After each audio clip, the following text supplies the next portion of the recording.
The holiday shopping season is here, and something significant has changed.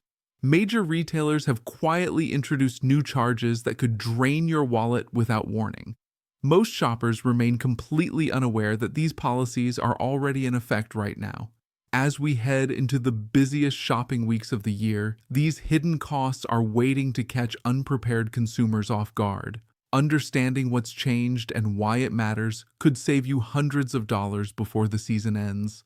Let me show you exactly what's happening, which retailers are involved, and most importantly, the proven strategies to protect your holiday budget from these unexpected charges. Something unusual has been happening across retail. Major stores have been rewriting their policies in the weeks leading up to the holiday rush. But these changes weren't announced through advertisements or email campaigns. Instead, they've been quietly added to terms and conditions buried deep within return policy pages that the average shopper never visits. The first signs appeared when customers started reporting unexpected charges during the return process. A fee that wasn't there last year. A shortened deadline that caught them by surprise. A new requirement that seemed to appear out of nowhere. These weren't isolated incidents or technical glitches. They were the result of a coordinated shift in how retailers are handling holiday returns. The timing matters more than you might think. Holidays represent the peak season for consumer purchases, which means any change in store policy affects far more people than it would during a typical month. This is when families buy gifts in multiple sizes, order items they're unsure about, purchase decorations that might not match their vision, and make impulse buys they later regret. Even minor adjustments to return policies during this period can create significant financial consequences for shoppers who aren't prepared. And because most people discover these changes only after they've already made a purchase, the impact hits harder than expected. Let's clarify exactly what these fees represent and when they appear. These aren't taxes or shipping charges from your original purchase. They're brand new costs that retailers have added specifically to the return process, particularly when you need to send an item back through the mail. The numbers tell an important story. Online shopping has fundamentally changed consumer behavior, and return rates have skyrocketed as a result. Current industry data shows that approximately 20 to 30% of all online purchases eventually get returned to the retailer. During the holiday season, when people take more chances on gifts, sizing, and products they can't see in person, that percentage climbs even higher. Here's where the problem becomes personal. You order something online because it's convenient. The item arrives at your doorstep, but it's the wrong size, the wrong color, or simply not what you expected based on the website photos. You initiate the return process, expecting it to be straightforward. That's when you discover the fee. These charges aren't optional. You can't negotiate them away. You can't call customer service and have them waived as a courtesy. They're built directly into the return system, and they activate automatically the moment you request a return label. For someone making multiple returns during the holiday season, these fees don't just add up, they multiply rapidly. Several major retailers have already implemented these new fee structures, and the list includes names you probably recognize. Understanding who's charging what helps you make smarter shopping decisions before you buy. Abercrombie has introduced a $7 fee for mail returns. American Eagle now charges $5. JCPenney applies an $8 fee when you use their prepaid return label. Nordstrom Rack has set their charge at $9.95. Macy's, a traditional holiday shopping destination for countless families, now deducts $9.99 from your refund when you return items by mail. These changes represent a departure from what shoppers have come to expect. For years, many of these same retailers offered completely free returns as a standard part of their service. That era appears to be ending, and it's happening right in the middle of the busiest shopping season of the year. The financial impact becomes clear when you consider typical holiday shopping patterns. Someone buying clothes for family members might order multiple sizes to ensure a good fit.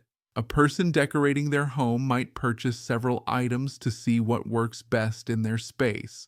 A thoughtful gift giver might order backup options in case their first choice doesn't work out.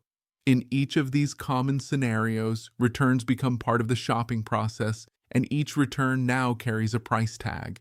For budget-conscious shoppers, especially those on fixed incomes or managing tight holiday budgets, these fees represent real money that could have been spent on additional gifts, better quality items, or simply kept as savings.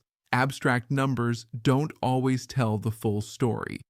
Let's look at specific situations that millions of shoppers face every holiday season to understand how quickly these fees accumulate. Picture this. You're buying clothes for a teenager and you're not entirely sure about their current size. You order a shirt in small, medium, and large, planning to keep the one that fits and return the others. At many retailers, returning those two items will cost you $14 to $20 in fees before you even see your refund. Your savings from finding a good sale price might be completely erased by return charges. Or consider this scenario. You're decorating for the holidays, and you order several items online because local stores don't have what you're looking for. When the packages arrive, the colors look different than they did on your screen, or the sizes aren't quite right for your space. Returning 3 or 4 items could easily cost you $30 to $40 in fees alone. Here's another common situation. You're ordering a winter coat for a family member as a gift. You choose a size based on their previous preferences, but when they try it on after the holidays, it doesn't fit properly.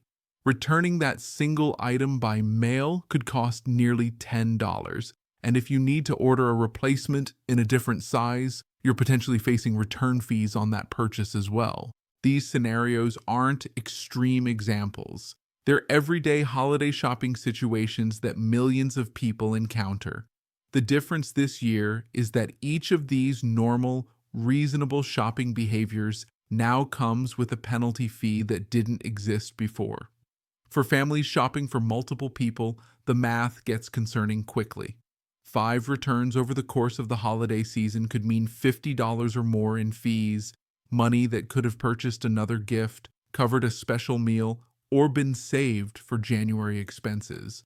While many stores have embraced this new fee structure, 2 major retailers are handling returns differently, and understanding their approaches can help you make strategic shopping decisions. Amazon continues to offer label-free, box-free return options through partner locations.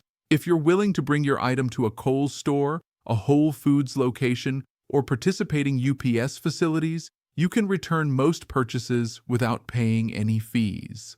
The key is selecting the right return method when you initiate the process online. Choose the wrong option, and you might still face charges. Walmart has maintained its policy of free in-store returns for most items and actively encourages customers to bring online purchases to their physical locations rather than mailing them back. Given Walmart's extensive store network, this option remains accessible for most shoppers across the country. These companies haven't escaped the rising costs of processing returns. They've simply chosen to handle those costs differently. Amazon's partnership network allows them to consolidate returns and reduce shipping expenses. Walmart's massive physical presence means they can process returns more efficiently in-store than through individual mail transactions. The practical takeaway is straightforward. If you're shopping with these retailers, planning your returns through their in-person options can help you avoid fees entirely. It requires a bit more effort on your part, but the savings can be substantial over the course of a busy holiday season. Return fees aren't the only change catching shoppers by surprise this season.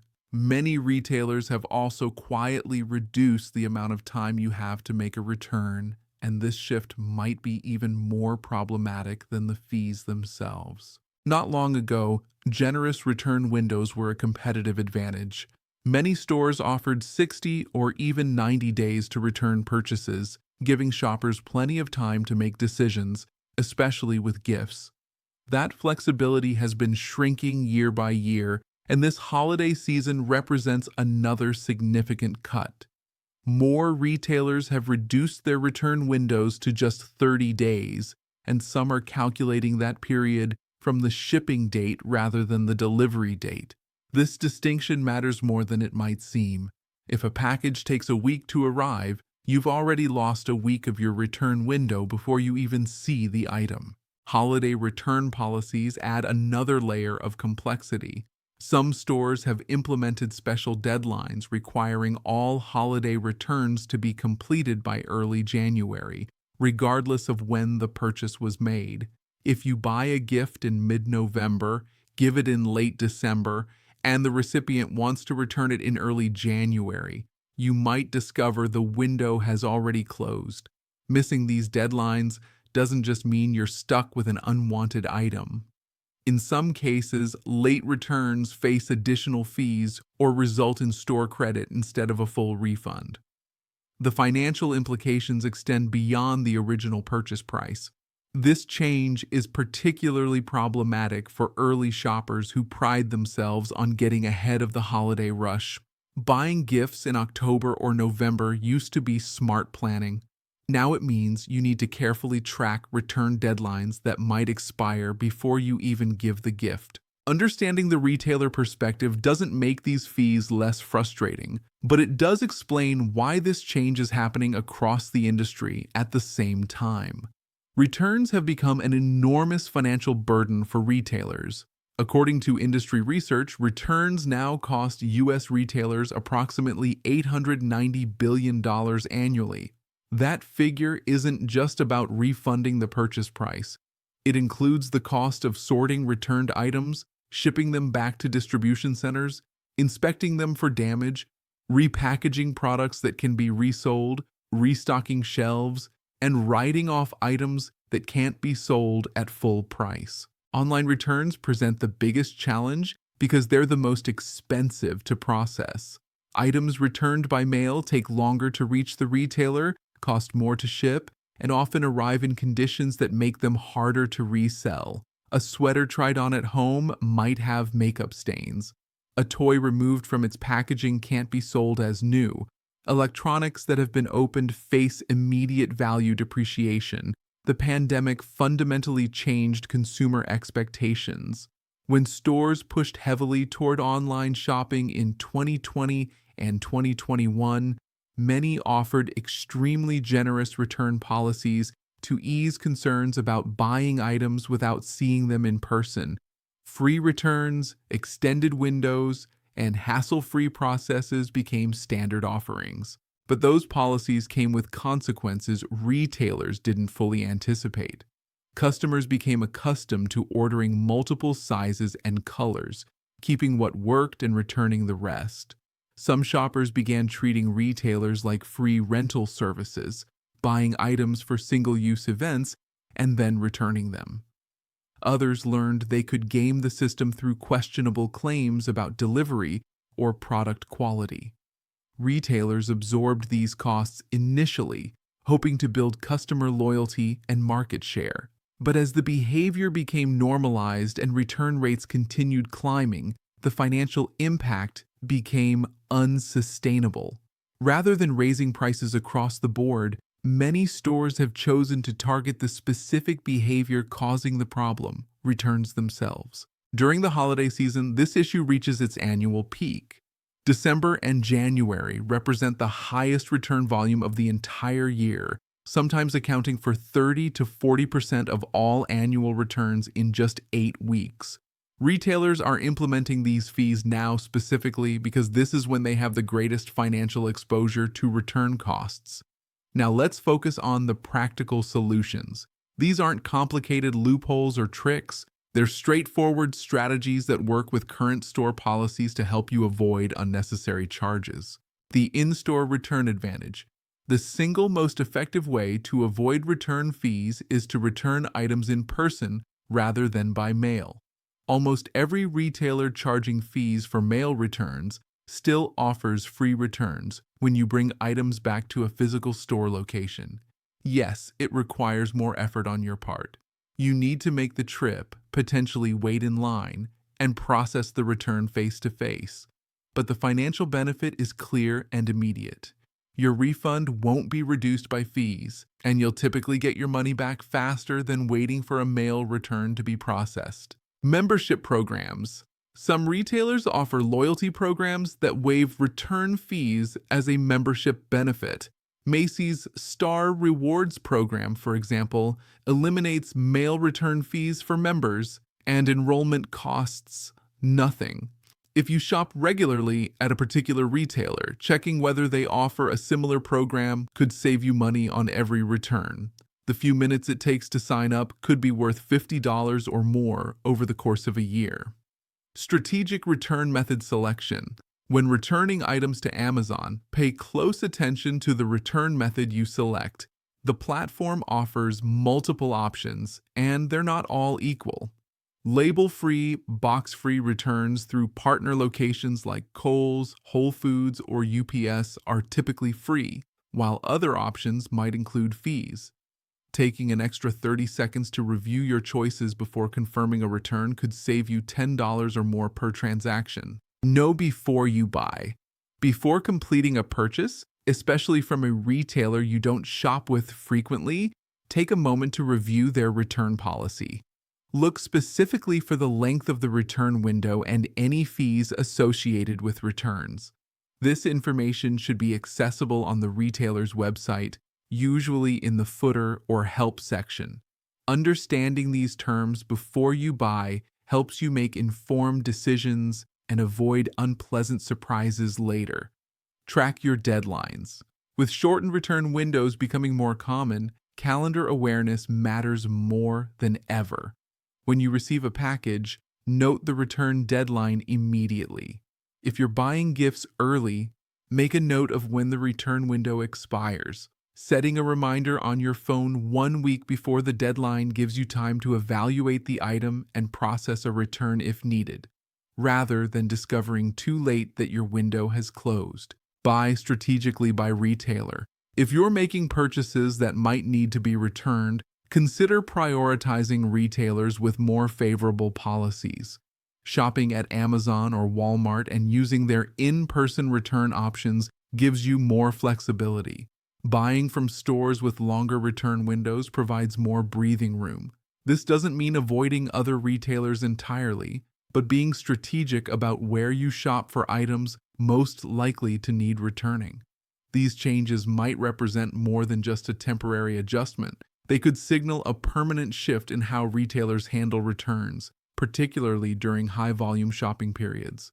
The fees we're seeing now are relatively modest, ranging from $5 to $10 per return. But there's no guarantee they won't increase in future seasons. If retailers find that current fee levels successfully reduce return rates and improve profitability, they might implement additional charges or further restrictions. Consumer behavior will likely adapt to these new realities. Shoppers might become more cautious about ordering multiple sizes or colors. People might put more effort into measuring, reading reviews, and researching products before purchasing. Some consumers might shift more of their shopping back to physical stores where they can see and try items before buying.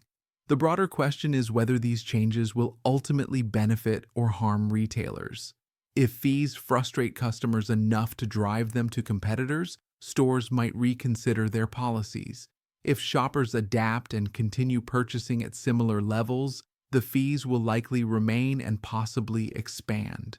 As we move deeper into the holiday shopping season, here's what you need to remember. These fees are real, they're active now, and they apply to millions of transactions every day. But they're not unavoidable. Being aware of which stores are charging fees puts you ahead of most shoppers. Knowing how to work around those fees through in-person returns, membership programs, and strategic shopping decisions puts you in control of your holiday budget. The convenience of online shopping remains valuable, but it now comes with additional considerations. The ease of ordering from your couch needs to be balanced against the potential cost of returns. The ability to comparison shop across multiple retailers should include comparing return policies, not just prices. This holiday season requires slightly more planning and awareness than previous years, but with the strategies covered here, you can navigate these changes without letting new fees cut into your holiday budget. The retailers have changed their policies. Now it's time for shoppers to adjust their strategies accordingly. The question facing all of us is what comes next. Will these fees become the permanent standard for holiday shopping? Will consumer pushback force retailers to reconsider? Will competition drive some stores to advertise free returns as a competitive advantage? The answers will depend largely on how shoppers respond this season and whether these policies prove successful for retailers. One thing seems certain: the era of unlimited, completely free returns for online purchases is ending.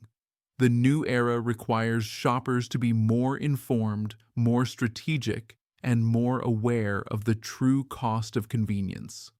Understanding that reality now, before making major holiday purchases, could save you significant money before the season ends.